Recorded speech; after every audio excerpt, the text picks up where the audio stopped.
बेरोजगारी बेरोजगारी बेरोजगारी, क्या छत्तीसगढ़ को खा जाएगी बेरोजगारी। ग्रामीण क्षेत्रों में आप देख सकते हैं कि किसी किसान के पास आपको 1 एकड़ जमीन भी देखने को नहीं मिलेगी। मतलब अगर काट छाट करके अगर देखा जाए तो एक किसान 1 एकड़ के पीछे में खरीफ फसल में भी मात्र 40 से 50 हजार रुपए का ही मुनाफा कमा पाएगा। बाकी के जो किसान हैं 22 लाख हेक्टेयर के, वो किसान कहाँ जाए, ये सबसे बड़ा सवाल। क्या वो किसान बेरोजगार की श्रेणी में नहीं आएंगे?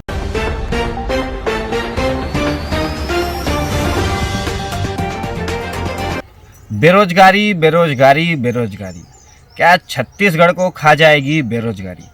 नमस्कार, आप देख रहे हैं दबंग राजधानी और मैं हूं आयुष वैष्णव। जैसा कि आप सभी जानते हैं, छत्तीसगढ़ में बेरोजगारी का जो स्तर है वो दिन प्रतिदिन किस तरीके से लगातार बढ़ते जा रहा है। लेकिन ये बड़ा दुर्भाग्यपूर्ण सा प्रतीत होता है कि छत्तीसगढ़ की प्रशासन कमेटी और शासन कमेटी का ध्यान है इस ओर नहीं जा पा रहा है। देश का जो भविष्य है, राज्य का जो भविष्य है, यहाँ की जो यूथ है वो दिन ब दिन बेरोजगारी के साये में आकर गलत कार्य करने की ओर लगातार प्रेरित होते जा रहे हैं, जिसके चलते अपराध एवं घटनाक्रमों की जो भीड़ है आपको छत्तीसगढ़ में प्रायतः देखने को मिलती होगी। आपसी रंजिश के चलते शराब पीकर अलग प्रकार के नशे करते हुए गलत कार्य करते हुए युवकों के केसेस तो आपको प्रायतः खबरों में देखने को ही मिलती होगी। पर इन खबरों के पीछे का असल कारण क्या है? तो वह कारण है बेरोजगारी। इंसान के पास जब अच्छा कार्य नहीं होता है तो वो मजबूरी में या फिर आक्रोशवश गलत कार्य करने की ओर जरूर प्रेरित होता है। इसी का उदाहरण अभी आप छत्तीसगढ़ में बढ़ते हुए अपराध एवं घटनाक्रम को देखते हुए देख सकते हैं। ना ही आपको छत्तीसगढ़ में कोई भी जागरूक कार्यक्रम का भी आयोजन नहीं देखने को मिलेगा, जिसके माध्यम से जो युवक है वो गलत कार्यों की ओर नहीं जाकर खुद की स्किल को श्रेष्ठ करके आगे बढ़ सके। जिसके चलते आज छत्तीसगढ़ लगातार अपराध की राजधानी बनते जा रहा है, नशे की राजधानी बनते जा रहा है। लेकिन इस बीच हम एक और बेरोजगार के बारे में बात करना भूल जाते हैं। जी हाँ, वह बेरोजगार ऐसा व्यक्ति है जो छत्तीसगढ़ को धान का कटोरा बनाता है अपनी मेहनत से। पूरे देश को अकेले अपनी क्षमता से साल भर चावल खिलाने का सामर्थ्य रखता है।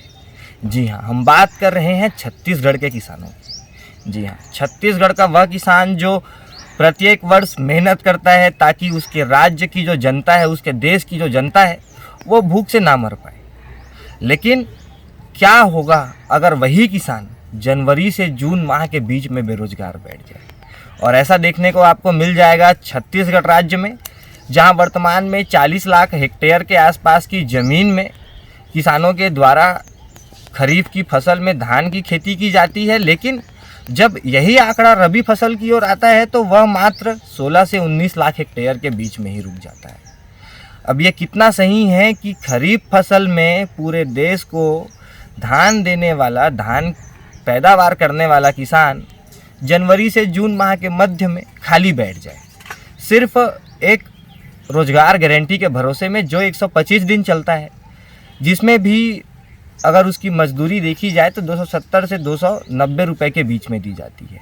और अगर हिसाब लगा के आंकड़ा जो सामने आया उसे देखा जाए तो वह मात्र 32 से 34 हजार रुपये के मध्य होती है। मतलब किसान जनवरी से जून माह के बीच की जो जीवन है उसे मात्र उन 34 हजार रुपये से ही चलाएगा। क्योंकि ग्रामीण क्षेत्रों में आप देख सकते हैं कि किसी किसान के पास आपको 1 एकड़ ज़मीन भी देखने को नहीं मिलेगा। और अगर 1 एकड़ ज़मीन के पीछे अगर हम मुनाफा देखते हैं खरीफ फसल में धान की खेती का, तो ये चीज़ निश्चित हो जाती है कि किसान 62 से 64 हजार रुपये से ज़्यादा की धान नहीं बेच सकता है। और कृषि करने में उसकी लागत 15 से 20 हजार रुपये आ जाती है। मतलब अगर काट छाट करके अगर देखा जाए तो एक किसान 1 एकड़ के पीछे में खरीफ फसल में भी मात्र 40 से 50 हजार रुपये का ही मुनाफा कमा पाएगा, या फिर जो उसकी आय होगी। अब सोचने वाला विषय ये है कि 1 एकड़ जिसके पास खेत है वो खरीफ फसल में मात्र 50 हजार कमाएगा और नरेगा के भरोसे में कमाएगा मात्र 34 हजार रुपये। मतलब क्या 85 हजार रुपये में उसके पूरे एक वर्ष का जीवन यापन हो सकता है इतनी महंगाई के चलते? छत्तीसगढ़ में वर्तमान में 40 लाख हेक्टेयर में मात्र 18 लाख हेक्टेयर तक की जमीन पर ही रबी फसल हो पाती है। बाकी के जो किसान हैं 22 लाख हेक्टेयर के, वो किसान कहाँ जाएं? ये सबसे बड़ा सवाल। क्या वो किसान बेरोजगार की श्रेणी में नहीं आएंगे? और जब हमने इस विषय पर गहन अध्ययन किया तो पता चला कि पानी की जो समस्या है वो सबसे बड़ी मुख्य समस्या है। और दूसरी बड़ी समस्या कि सरकार रबी फसल नहीं खरीदती धान को। जी हाँ, मतलब कोई किसान अगर किसी तरीके से धान का उत्पादन भी करता है तो सरकार के द्वारा उसे नहीं खरीदा जाएगा। सरकारी समर्थन मूल्य से किसान वंचित रह पाएगा। तो ये जो दो मुख्य विषय हैं, दो मुख्य कारण हैं, वो अभी तक गहन अध्ययन करने के बाद हमारे सामने आए हैं। और सवाल बड़ा खड़ा है ये, क्योंकि एक वर्ष में मात्र 85,000 रुपये से कोई व्यक्ति कैसे अपना परिवार चला पाएगा? क्योंकि आज की जो महंगाई है वो दिन प्रतिदिन बढ़ते जा रही है। जीएसटी के चलते सभी वस्तुओं के जो दाम हैं वो लगातार बढ़ते जा रहे हैं।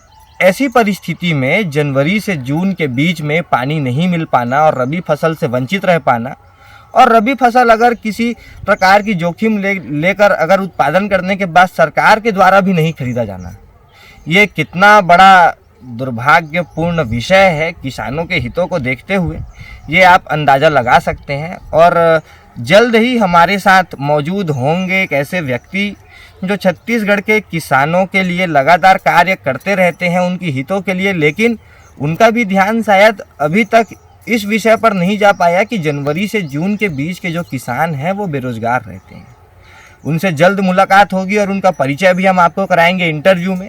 ये हमारा एक सस्पेंसिव इंटरव्यू होगा जो छत्तीसगढ़ के किसानों के लिए होगा। तब तक आप बने रहिए दबंग राजधानी के साथ। मैं आयुष वैष्णव।